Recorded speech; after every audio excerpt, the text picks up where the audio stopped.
History isn't black and white, yet too often it's presented as such. Grey History is a history podcast dedicated to exploring the ambiguities and nuances of the past. A show that seeks to explore the contention and the debate, along with the simple who, what, when. The current season is focused on the French Revolution, an era vitally important to understanding the world we live in today, and a period that no one can agree on just about anything. Hear the contradicting experiences and conclusions of both contemporaries and historians as we explore the grey in detail. And I do mean in detail. We're 50 hours in and the king is still alive. Although, admittedly, only just. So, if you're looking for your next binge-worthy long-form history podcast, one that's used by universities across the world, check out Grey History: The French Revolution today. That's Grey.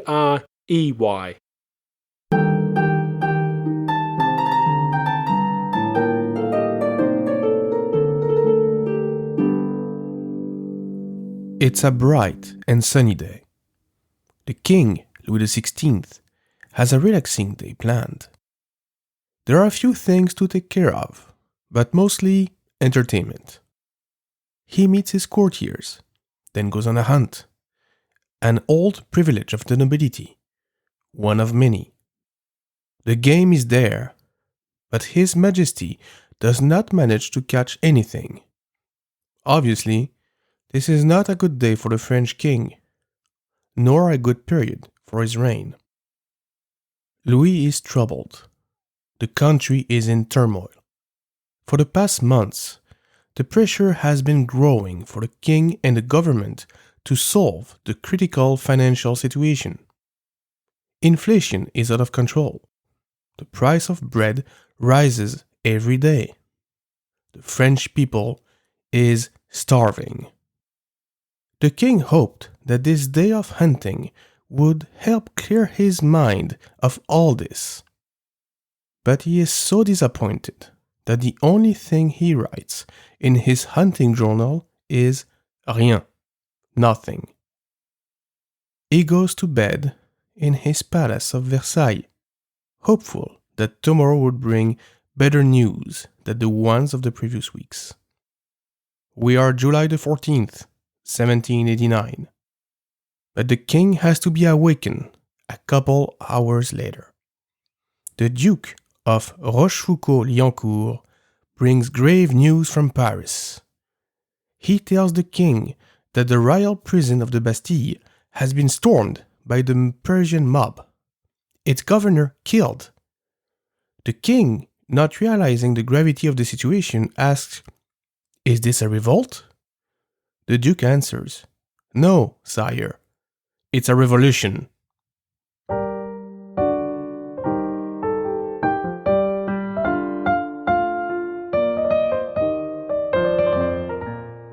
Welcome to Lafayette We Are Here, the French history podcast by a Frenchman.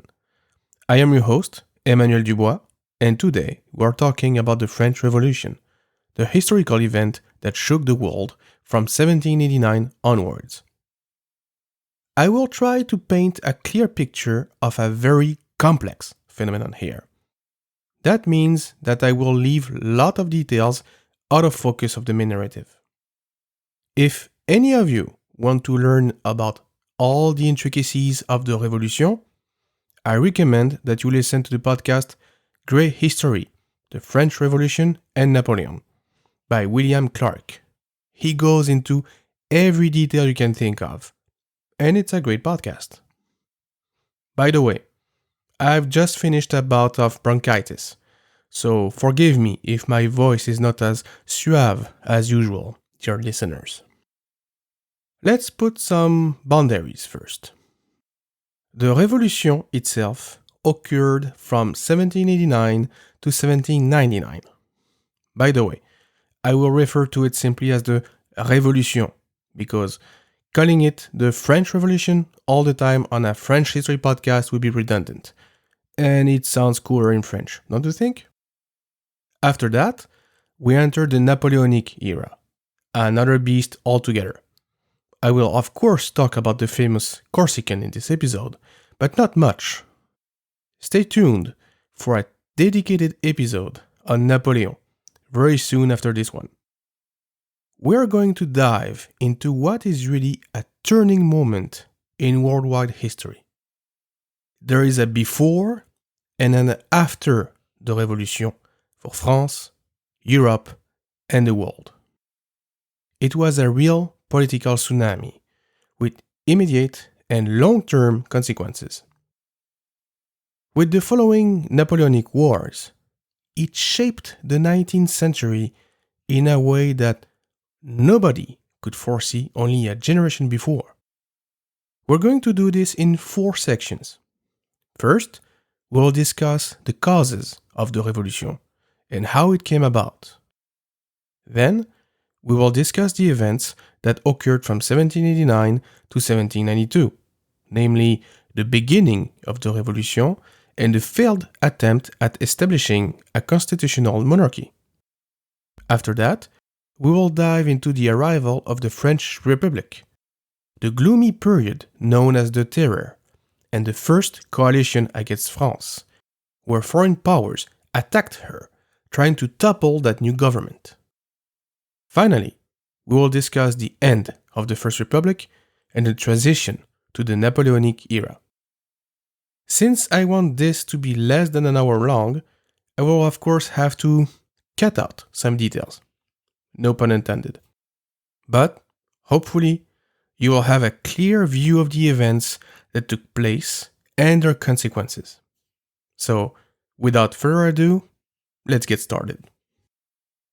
To understand the Révolution, you must first understand in what state France was at the time. In one word, awful. France was a paradox of a country. It had the biggest and youngest population of Europe. It had many riches. It had the oldest running monarchy in Western Europe, with a line of kings dating back to 987 and Hugues Capet. And yet, because of previous events, it was on the verge of bankruptcy and starvation. Louis XIV had made France the greatest European power at the turn of the 18th century. To learn more about that, listen to my episode on the Sun King from July 2022. He transformed an already strong monarchy into an absolute monarchy, where the king could pretty much do anything he wanted. When he died in 1715, he was replaced by his great-grandson, Louis XV. Although he'll prove relatively able as an autocrat, in the sense that he could be firm and sure of himself, he was not nearly as successful as his illustrious predecessor. See, Louis XIV had waged many wars. He'd won them and enlarged the French homeland and her colonies. But he also left the country indebted, seriously so. Louis XV had to cope with that, which was no easy task. On top of that, he got the country involved in the 7 Years' War, following an alliance with France's traditional enemy, Austria. This ended in defeat and utter disaster for France in 1763. France lost her North American colonies and was humiliated. Plus, the huge financial strain had indented even more the country. Louis XV died in 1774, and he was replaced by his grandson, who became Louis XVI. Then, aged 19, there is a lot of hope in him. Many nobles are aware of the dire situation France is in, and they believe that this young king might be able to turn things around and put the country back on its way to glory, like in the precedent century. They were wrong. Not only did Louis XVI face an impossible situation, he proved ill-equipped to face it. Before going any further, let's digress a bit into how France operates as a country at the time. It is very rural, like most European countries, and it is divided into 3 societal orders known as estates. The first estate is the nobility, representing about 1% of the population. The second estate is the clergy, which is about 2% of the population. Finally, there is the third estate, englobing everybody else, 97% of the population. In that system, guess who bore the brunt of the taxes to pay for that dire economical situation?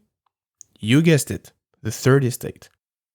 Even though the first 2 were by far the richest, the average Frenchman and woman was taxed and taxed and taxed to pay for the country's expenses. The nobility and clergy paid some taxes too, but they were not pulling their weight, not even close. This created the first condition for the Revolution: upcoming economical catastrophe. To solve this, Louis tried a few things. One of them was hiring a Genevan banker known as Jacques Necker to address France's fiscal problems.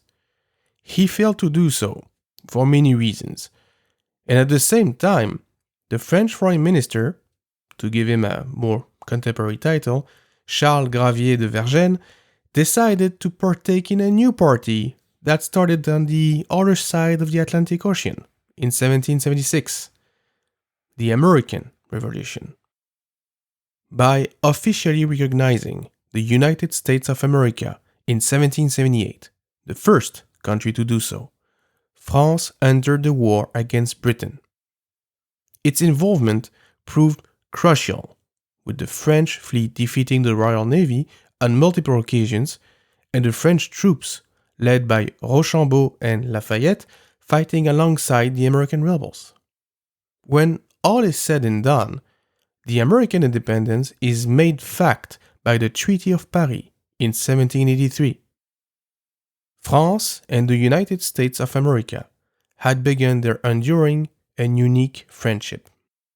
France gained almost nothing in the short term, except removing a dark stain on her honor, but that friendship will prove essential a century and a half later.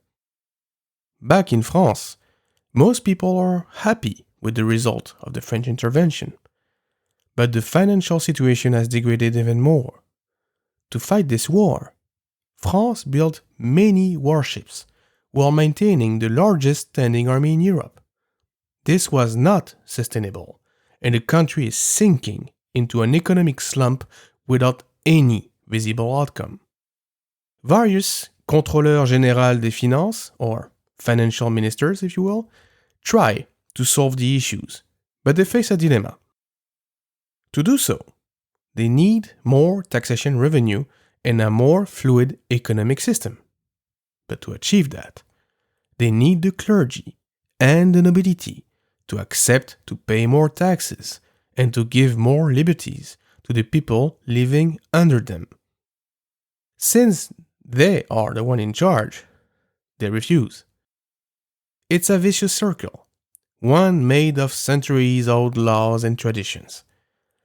That circle will keep stretching and stretching until it will explode in the most formidable manner.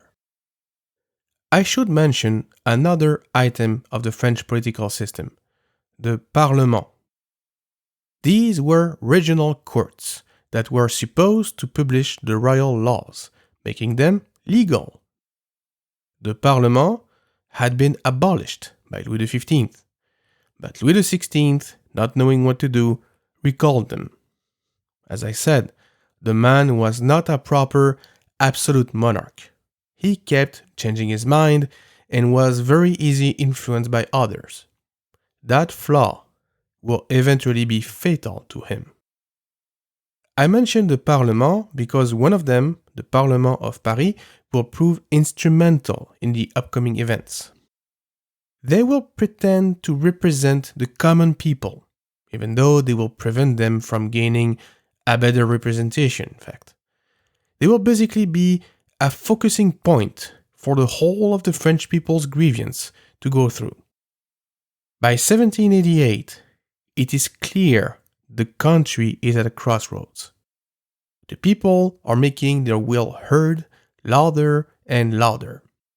Rich bourgeois complain about the lack of political power, even though they drive the country economically. Ever heard the phrase, "no taxation without representation," my American friends? Well, these French people did too, and did have enough.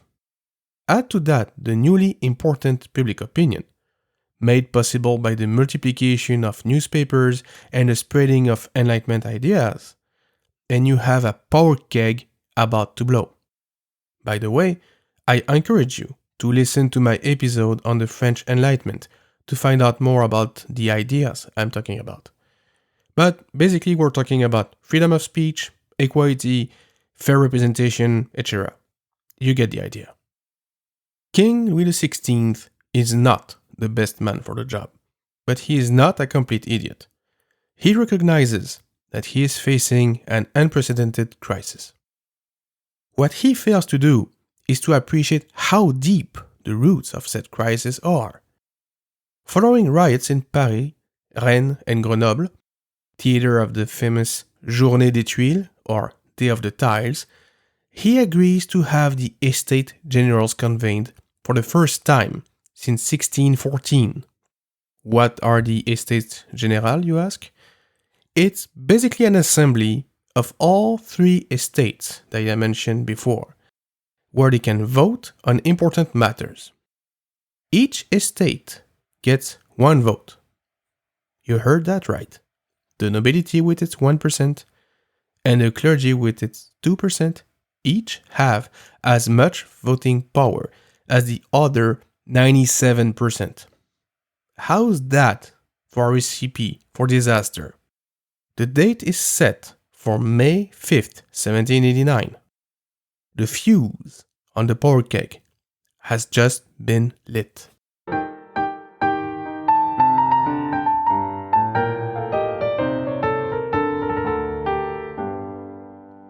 So, here's the situation in 1789. France is on the verge of bankruptcy. Her institutions are fragile and contested, sometimes by her own monarch, who, himself, is not clear on what to do. The judicial body of the Parlement is not apt at solving the problems, and is in open conflict with Louis XVI. The king even tried to force his will by having a lit de justice in May 1788, a way to force the Parlement to comply, but it backfired. On top of that, the bad weather and economic conditions made it so that the crops largely failed, and the French people now face a new threat: hunger. The price of bread keeps rising.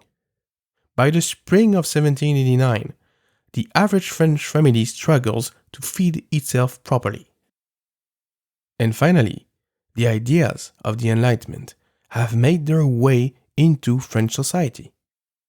Not only do their works like the Encyclopédie meet with more and more success, but they now have proof of what they've been saying for almost a century. A little social experiment called the United States of America. That constitutional republic gives credence to the capabilities of an elected and representative government. All the conditions are met for France to explode. A starving people is nothing new, but one that has ways to contest royal authority and that has the support of a newly formed bourgeoisie, now that is new. The very concept of public opinion is relatively new at the time, and the king starts to feel its weight. And we now arrive at the crucial moment of the Estates General of May 1789. The third estate, the common people, came prepared. They want better representation, elected representatives, a constitution, the abolishment of many privileges, and the first and second estate to pay their fair share of taxation. But when they meet Necker, who made a comeback in 1788 after being sacked in 1781, they face somebody who pretty much blames them for the situation. The nobility also does not want to budge on the representativity. The third estate wants to have as many votes as they have deputies. Since they represent 97% of the population, they would outvote the first and two estates easily. But the powers in place won't cede. The Estates General are more of a battle than a reunion from day one. The revolutionary cogs start turning. On June 17th, the Third Estate representatives, headed by a man named Bailly, agree to the need of a national assembly and decide that, quote, tax adopted without its consent should be illegal, end quote. It also grows in size, with members of the lower clergy or nobility joining its ranks. A few days later, they want to meet in their appointed room, called the Salle des Menus Plaisirs. But the authorities have locked the doors. Outraged, the representatives meet in another place, called Salle du Jeu de Paume, and vow not to separate and to reassemble wherever necessary until the constitution of the kingdom is established. There is no stopping them now. The king summons the three estates on June 23rd, and he tries to limit the powers of the National Assembly. He obviously does not recognize the powers that are in motion. His advisors are incompetent and mostly yes men. So he does not know how to handle this situation. Then he asks the three estates to separate and go back home while he and his government sort things out. The third estate refuses. The king concedes, and on July the 9th, the National Assembly becomes the National Constituent Assembly, and Necker is fired again on the 12th. While all this is happening, the Parisian people is boiling. They are starving and upset by the heavy presence of royal troops all over the city. There are rumors of conspirators, of foreign agents in town, of pretty much every bad situation you can think of. The strongest rumor is about brigands making their way to ambush and steal from the people. They decide to arm themselves. On July the 14th, thousands of them head for the biggest armed reserves in Paris, the royal prison of the Bastille. They storm the place, kill its governor, Launay, as well as his soldiers. Prisoners are freed. In itself, it's a relatively small event, but it very soon becomes the symbol of the people taking power from the royal hands into their own. Paris becomes the heart of the Révolution. The revolutionaries form the Garde Nationale to better arm and organize themselves. The famous and popular Marquis de Lafayette becomes its commander, and he has the Bastille burned to the ground. To learn more about him, listen to my episode of April 2022. What started as a political protest becomes an armed struggle. Louis XVI comes to the Hôtel de Ville a few days later, and he is met by Bailly. He is given a three-color cockade. The blue and the red are the colors of Paris. The white represents the monarchy. The French flag is born. Louis manages to calm things down a bit in Paris, but the movement grows in the rest of the country.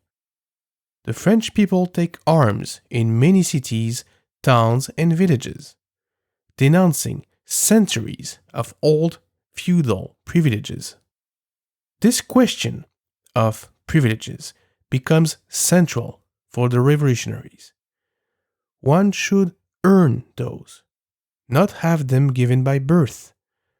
The French people are scared, and many crimes are committed against the nobility. This period is known as the Grande Peur, or Great Fear. Contrary to a popular belief, the French king was not guillotined right after the beginning of the Revolution. The French people actually wanted a constitutional monarchy, not a republic. They believe in the figure of the king, and they want to make it work, but in a new way. The first big step towards this is the Déclaration des droits de l'homme et du citoyen, or Declaration of the Rights of Man and of the Citizen, promulgated by the National Constituent Assembly in August 1789. Men like Lafayette or the Abbot Sieyès, who will also play a key role in the seizure of power by Napoleon in 1799, took part in writing it. It set the new reality for France. The old days of absolute monarchy were definitely over, but no one knew yet what would replace them. A small note. During the meetings of the Assembly, the deputies in favor of continuity and of the monarch were seated at the right of the President of the Assembly. Those in favor of reforms and of limiting the king's power were seated at his left. Thus was born the system of political left and right that the whole world now uses. You can use that one to shine during your next social engagement. For many people in France, one big problem still loomed over: hunger. People were starving, and some revolutionaries took advantage of it, making sure that the king and the nobility were the target of the anger caused by the famine. On October 5th, 1789, a riot of women arrives at Versailles to demand bread for them and their families. They march on the palace, and Louis XVI doesn't have a choice but to follow the mob back to the Tuileries Palace in Paris. The king won't ever go back to Versailles. The last hope of saving absolutism just vanished. The siege of government is now back in Paris, and the king is under the control of the Assembly. The next year will be spent making liberal reforms and abolishing old privileges.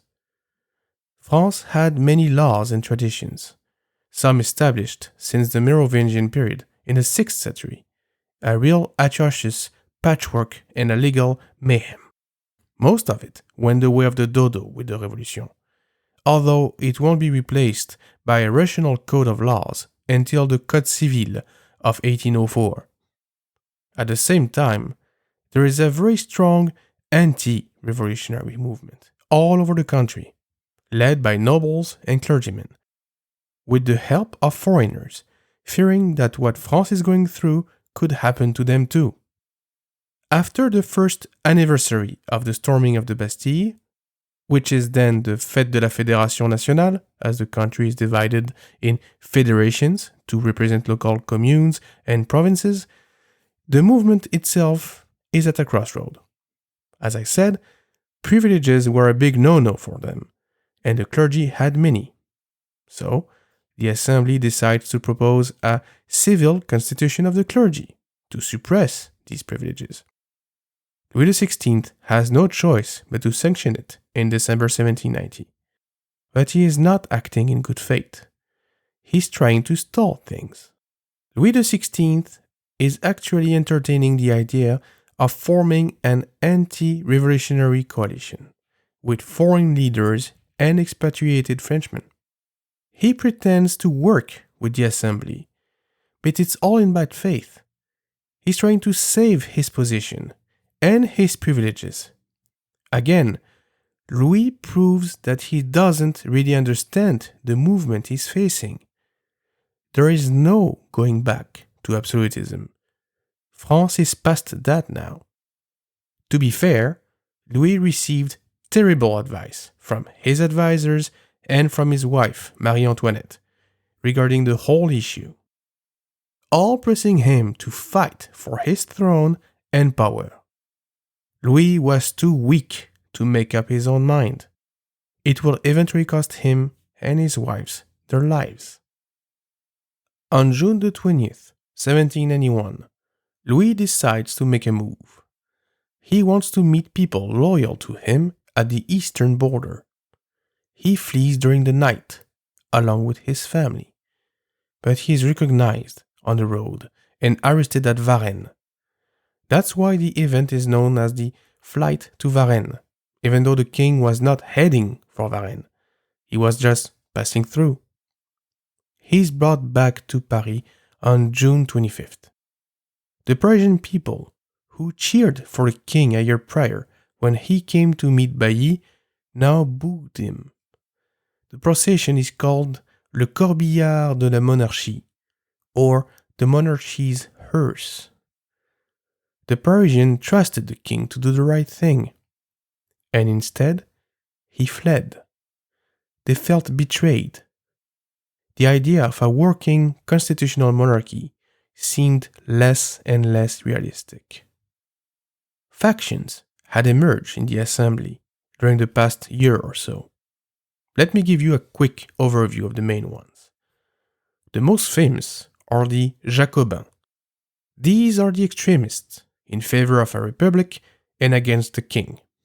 Its most famous members are Mirabeau, Barnave, Brissot, and Robespierre. These will eventually divide themselves between the Montagnards, more left-wing, and the Girondins, more conservative. Eventually, you will end up with groups like La Plaine, which held a more moderate view. I won't talk too much about them, as it would take hours, but you get the idea. Revolutionaries agree that the current power should go, but they do not agree as to what should replace it. There is nothing more natural than Frenchmen arguing about how round a circle really is, so I guess this is to be expected. Just trust me on this. The Constituent Assembly adopts its first constitution on September 3rd, 1791. The king swears an oath to uphold it on September 14th. He even has the right to veto propositions of laws he doesn't like. The assembly becomes the Legislative Assembly. The basis of this constitution is the separation of powers and census suffrage, which means that you'd have to be a homeowner to be allowed to vote. I should also mention that this whole business of giving more power to the people was also heard in French colonies, especially in Haiti. The local population revolted against the French and eventually earned their independence after years of struggle in 1804. It is the only slave uprising that gave birth to an independent state. Back in France, Louis XVI has to play the game and faces a growing opposition. His image is in tatters, and he knows it. The Legislative Assembly wants to pass two laws, one on the émigrés and one on the clergy. The first would force any Frenchman who fled abroad to come back by 1792, or to see all their possessions seized. The second would force the members of the clergy to make a civil oath within 8 days, or they would be considered suspect. Louis vetoes both laws and provokes the ire of the assembly. Louis is playing for time. The revolutionary government entertains very bad relations with the foreign powers, and the king knows this. On April the 20th, France declares war on Austria. The latter is soon joined by its ally, Prussia, to fight their now common enemy. Many European powers will join this war, known as the War of the First Coalition, trying to undo the revolution. But the French revolutionary armies will eventually triumph, even though the first months are catastrophic for the French forces. Louis was expecting the coalition to invade France and to restore the old regime. this did not happen. At least, not until 1814, but that's another regime and another story. Quick note, it is during this war that Roger de Lille, a French officer and poet, wrote the Marseillaise, a patriotic hymn for the Rhine army. This will eventually become the French national anthem in 1795, and it is still so today. It is a revolutionary song, and quite a violent one. Have a look at the lyrics in your spare time. They are quite something. During the following months of 1792, the power struggle between Louis XVI and the Assembly keeps going. The king actually wants his country to lose the war, while the government wants to win it, and at the same time to eradicate inside anti-revolutionary agents. On June 20th, a manifestation transforms into a riot, and the mob storms the Tuileries Palace, killing the royal guards. Louis XVI holds firm and is spared, but not for much longer.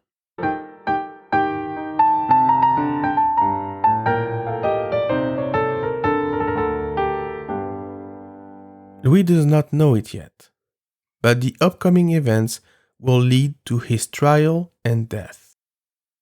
The Parisian people keep protesting and rioting against the king and his family, perceived as traitors and dictators. This is known as the Commune de Paris. The Assembly fears that this could spiral out of control, so, to calm things down, they imprison the king and his family on August the 10th. He is also suspended and cannot interfere with the government anymore. The Commune has put the last nail in the monarchy's coffin. Louis XVI won't ever exercise any power anymore. On September 21st, the National Convention abolishes the monarchy, and the next day, it proclaims the French Republic, the first one. It also adopts a new calendar based on the birth of the Republic. So, this was year 1 in the new Republican calendar, with a 10-based month and week system. It has very beautiful names for the months, like Vendémiaire, Floréal, or Thermidor, but it just wasn't that practical. It will eventually be abolished by Napoleon in 1805. Other major changes, like the metric system, for example, will endure to this day, however, for most people on Earth anyway. One question remains: what to do with the king? A trial is quickly organized. The king has a very bad start when a metal cabinet containing many of his anti-revolutionary letters is discovered. The convention will try the king itself, contradicting its own principle of powers separation. The trial starts in December and ends in January 1793. Louis XVI, now known as Louis Capet, is found guilty of high treason. He is guillotined on January 21st, 1793. His wife, Marie Antoinette, will be tried in October 1793 and executed after only 2 days of trial. This frightens Europe. France, the oldest, strongest monarchy, just had its king deposed and executed. It convinces many countries to join the war against France. Not so much to restore the monarchy, but because they feel the touch of steel on their own necks. If it happened to the Capetians, who had been in power for over 800 years, it could happen to any of them. The newly formed republic struggles to ascertain itself. It faces many enemies from without, but also from within. The main example of that is the war in the Vendée. Vendée is on the French Atlantic coast, just below the Loire River. Long story short, its population and leaders revolted against the levée en masse, the mass conscription organized by the French government to fight the invaders. They will form a royalist army and fight the Republic. It will last for 3 years and will be extremely bloody, with over 200,000 victims. We are now entering the most appalling phase of the revolution. The French Convention, the French government, if you will, creates the Comité de Salut Public, or Committee of Public Safety, in April 1793. It was charged with protecting the new republic against its foreign and domestic enemies. On July 27th, a radical Jacobin will be elected as its leader, Maximilien de Robespierre. Even to this day, his name is associated with dread and revolutionary abuse. The country witnesses atrocities and vandalism all over. People are killed on the street for being alleged royalists. Belongings of the clergy are stolen or destroyed. Paintings, statues, monuments are vandalized. France is plagued by destructive madness, and no one seems to know how to stop it. Several ideas are advanced to solve these issues. Beyond the old-fashioned military repression, some are more modern. Deputies propose the imposition of a national education system to make better citizens out of common people, with a deep respect for the country's new institutions. French has to be seen as the only accepted language, with the hundreds of local patois to be forbidden and seen as tools for the enemy to use. Those of you who have studied the Russian Revolution probably recognized some unfortunate trends here. The young French Republic faces terrible challenges. It empowers its people like never before, but at the same time, its leaders want to establish a strong government. Those two concepts come to a head in autumn 1783, with terrible consequences. Multiple cities revolt, and some are helped by foreign powers. A keen example of that is Toulon. This Mediterranean town also happens to be the main French military harbor in the south. It revolted against the convention and is protected by the British Royal Navy. A young artillery captain will eventually be sent there to lift the siege and to repulse the British. He will succeed in the most outstanding manner.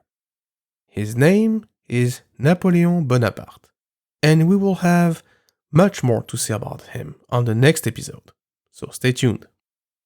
Suffice to say for now that he will be promoted general after this and that he was noticed by his superiors. The convention government faces an inner adversary, the sans-culottes, or without breeches. These are the representatives of the average poor Frenchman who had huge hopes but now only sees conflict and no real improvement of his situation. Robespierre and his acolytes decide to reinforce their power and to have a merciless power struggle with their adversaries, be they high nobles or sans-culottes. Even though the Comité de Salut Public is not technically the government, it became so powerful that it exercises power in practice. Robespierre decides what happens, and soon enough, who lives or dies. The guillotine starts being used daily, and hundreds of heads will roll. In September 1793, they vote a law of suspects, allowing a revolutionary tribunal to judge and condemn people suspected of treason. High-profile people like Marie Antoinette, Madame du Barry, or even Bailly will be executed, but also many commoners or clergymen. This is known as la Terreur, or the Terror. In a few months, over 2,600 people will be condemned by the Comité in Paris alone. All over France, within less than a year, over 16,000 death sentences will have been dispensed. At the same time, the end of 1793 marks the first military victories of the revolutionary armies over their foreign foes. The levée en masse starts bearing fruits, as well as a better organization and some technical researches. The French armies push their enemies back and retake city after city. This is ideal for the government, but it does not solve its internal problems and its intestine power struggles. figures like Georges Danton are more moderate and want to end the terror. Others, on the contrary, want to push even harder, like Jacques Hébert, leader of a group called the Hébertistes.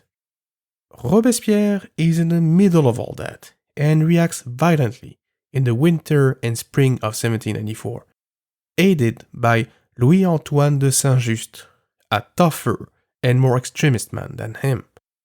Georges Danton and Jacques Hébert are guillotined. Robespierre seems to be the last man standing, a new quasi-absolute ruler, but it will be short-lived. In June 1794, he has a new law promulgated, removing more rights from accused people and making conditions to accuse someone even less demanding. This starts the Grande Terreur, or Great Terror. Hundreds of accused are guillotined without any real trial. The French people live in fear of their government, more than they had ever before. Before I go any further, I would just want to address the subject of religion. The Révolution is very much anti-clerical, and Robespierre hates the clergy. Under his influence, the French government launches the Culte de l'être suprême, or Cult of the Supreme Being, a sort of national religion which aimed at replacing Catholicism.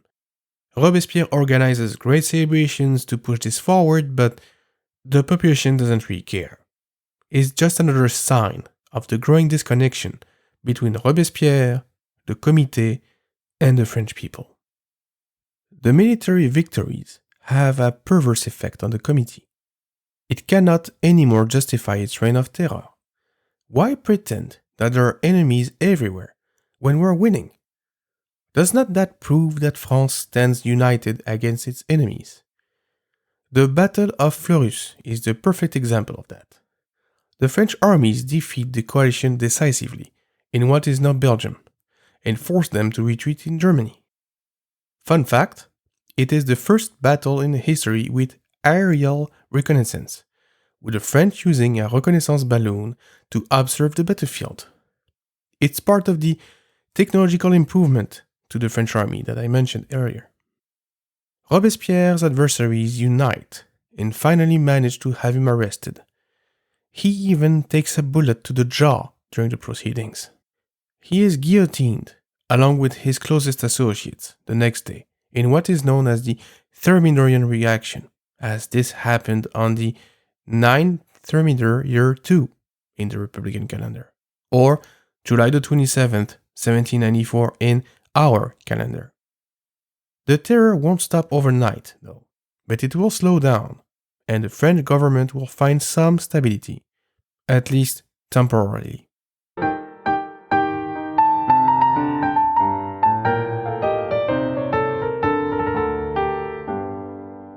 The new convention wants to stabilize the Revolution and to protect what was achieved.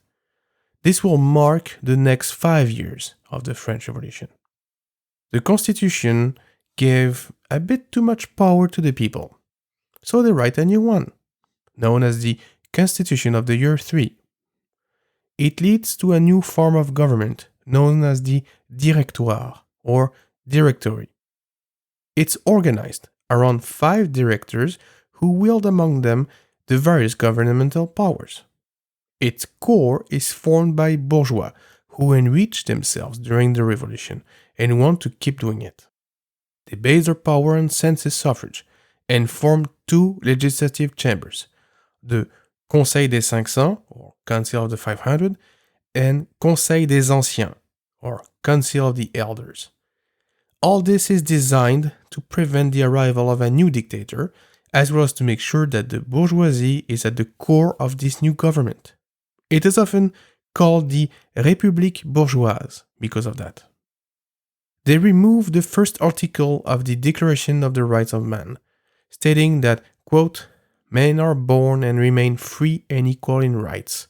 Social distinctions may be founded only upon the general good, unquote. This new constitution recognizes what they call active citizens, with the right to vote as 21-year-old males who have owned a house for at least a year and pay a contribution. Others are excluded from political life and participation. Not exactly your left-wing popular revolution of 1789 anymore, huh? However, the separation of powers and the administrative reforms initiated by the Directory have their merits, and they stabilize the country somewhat. The military victories of General Bonaparte in Italy and his colleagues on other fronts also helped the cause of the government. Between 1795 and 1797, the Directory struggles to alleviate France's monumental financial difficulties, while at the same time still has to beware of royalists and popular plots. The two councils tend to be more favorable to the monarchists, while the directors themselves are hardcore Republicans. A new dichotomy starts to show. Crack appears in the Directory. The Directory finds its solace in the triumphs of the French armies, especially with Bonaparte's incredible campaign in Italy. This allows France to export the Révolution and to create sister republics, allowing more funds to flow into the country. At the same time, many works of art are seized and sent back to Paris. Many are still visible in the Louvre today. The spoils of war fit any regime, it would seem, but I digress. Nevertheless, factions within the Directory start making more and more waves in 1797. In September, Paris has to be occupied by the army because of the global unrest. At the same time, the government dreams of defeating its most robust foreign adversary, Britain. Defeating Britain would be the ultimate victory. It would bring huge prestige to the French Republic and would probably convince other European powers to leave it alone or to join it. Bonaparte convinces the Directory to attack Egypt, to be a nuisance to British commerce and holdings, rather than to try a risky invasion of the British Isles. They accept, and they start to beware of the rising and ever more popular general. Sending him hundreds of miles away in Egypt seems like a win-win scenario for them, and he leaves in May 1798. The Directory becomes more and more anti-democratic and more autocratic, fearing the popular insurrections and the arrival of a new strongman. The councils are weakened in May 1798, making the executive authority of the new directors an almost dictatorial one. It's the same vicious circle that encountered the convention before. Once a republican government is in place, it cannot strike the balance necessary to hold power without becoming the villain in the story. The press is censored and the opposition, be it royalist or Jacobinist, is silenced. But this unsteady situation cannot last forever. To find more sources of revenue, the Directory creates new taxes, including on ownership and revenue, not just on transactions. This actually helps to fill the coffers, but it is not enough to make France economically viable again. At the same time, the French military successes in Europe, as well as the Egyptian expedition, convinces Great Britain to propose a new coalition against France in 1798. It is joined by Austria, Russia, Turkey, Sweden, Naples, and the Kingdom of Sicily. This will create the conditions for the fall of the Directory and the rise to power of the feared strongman. The coalition defeats the French troops on many fronts, especially in Italy. The French also lost their fleet a few months before in the Battle of the Nile, where Admiral Horatio Nelson ambushed it, stranding the French Armée d'Orient in Egypt. The Directory is faced with military defeats, a crashing economy, a growing lack of popularity, and basically a lack of political will and understanding of the growingly chaotic situation. An election is held in the spring of 1799, and the opposition wins quite a lot of seats. It does not topple the government, but it is a sign that things are going badly. The council strike back at the directors who weakened them, thanks to the support of the voters. At the same time, the Directoire Seyès works to change the constitution to reinforce the executive power of the Directory and to weaken the councils once and for all. He faces an impossible challenge. Changing the constitution is technically possible, but it requires a unity that he cannot get. There is only one way out: a military coup. Seyès needs a strong general to lead that coup. He first chooses General Joubert, but he is killed in Italy. On October 9th, General Bonaparte is back from Egypt. Even though the expedition ended in failure, Bonaparte managed to make himself look triumphant and benefit from a huge prestige. He arrives in Paris on the 14th and quickly meets Seyès and agrees to take part in the coup. On November 9th, 1799, or the 18 Brumaire in the Republican calendar, the Council of the Elders, fearing a new popular uprising, votes to move the councils outside of Paris to Saint-Cloud and to make Bonaparte commander-in-chief of the local army. The directors have to accept this fait accompli and cannot oppose it. Bonaparte, who came along with 5,000 troops, enters the council and declares that he will take power but will surrender it as soon as the dangers France faces are thwarted. When he goes into the council of the 500's meeting room, known as the Orangerie, he is yelled at and he has to be protected by his men. His brother, Lucien, who is the current president of the assembly, tries to convince the councillors. It does not work. So, the troops enter the room and force the representatives to leave. The Directory is no more. Seyès and Bonaparte hoped to convince the councils and to have a legal transition, but it did not happen. Nevertheless, they managed to have the remainder of the councils to agree to the creation of a Consulat headed by 3 men: Bonaparte, Seyès, and Ducos, a member of the Council of the Elders. This system, inspired by classical Rome, is the last one of the First French Republic. The executive power is reinforced, the legislative diminished. Napoleon Bonaparte becomes first consul, following the Constitution of Year 8, promulgated in December 1799. Soon enough, he will wield all the real power in France, and will eventually become emperor in 1804. The arrival of the Consulat marks the end of the Révolution, and the beginning of a new adventure, the Napoleonic era.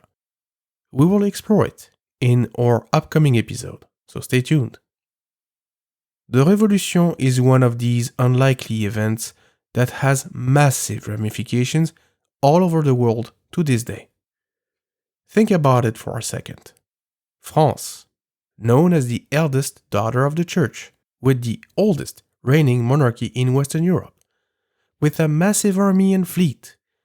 This is the last country that should have fallen to a popular uprising. But the social, economical, financial, and intellectual realities of the time made it possible. The old regime was toppled and eventually replaced. From our perspective, it's akin to communists taking over a very strong and conservative state. For a long time, the French nobles, the French king, as well as other European monarchs, failed to understand the strength of the Revolution. It cost them dearly, as it did the French people, who faced civil war for years, as well as external wars for a quarter of a century. The French Revolution destroyed the feudal system, absolutism, and centuries of unjust privileges, as well as a patchwork of outdated, ill-conceived, and downright weird laws. It proved without a doubt the very power of thought, of the press, and of public opinion. People could not that easily be duped or controlled anymore, like in the prior centuries. They could assemble and become a real threat to an unfair government. Ideas like liberty, equality, and fraternity became central in modern politics. They are still forces to be reckoned with. The succeeding revolutionary governments struggled to find the balance between ideas, reality, and old-fashioned greed and opportunism. When the absolute monarchy went out the window, or down the guillotine, I should say, it left a power vacuum so huge that no one managed to fill it. No one until Napoleon Bonaparte. But that's a story for next time. I will say, though, that the Napoleonic Wars will be the main propagating driver of the revolutionary ideas in Europe and the world. We have to thank the Révolution for many of the rights that we take for granted today. It may have taken the whole of the 19th century to settle for good in France, or even longer elsewhere, but they eventually did. We live in a post-French Revolution world. We have left and right wings in politics. We have national assemblies. We have the metric system. At least most of us do. We have modern civil codes. Reason reigns over heredity and abstraction. Mostly. This is thanks to the actions of men and women of late 18th century France. They did not manage it in one shot, but ultimately, they succeeded. Thank you for listening. Au revoir. You can find the Lafayette We Are Here podcast on Apple Podcast, Google Podcast, Spotify, Stitcher, and other platforms, or on LafayettePodcast.com. If you wish to contact me, you can do so at Emmanuel@LafayettePodcast.com or on Twitter @LafayettePod. The music for this podcast is the Marche pour la cérémonie des Turcs, composed by Jean-Baptiste Lully, arranged and performed by Jérôme Arfouche.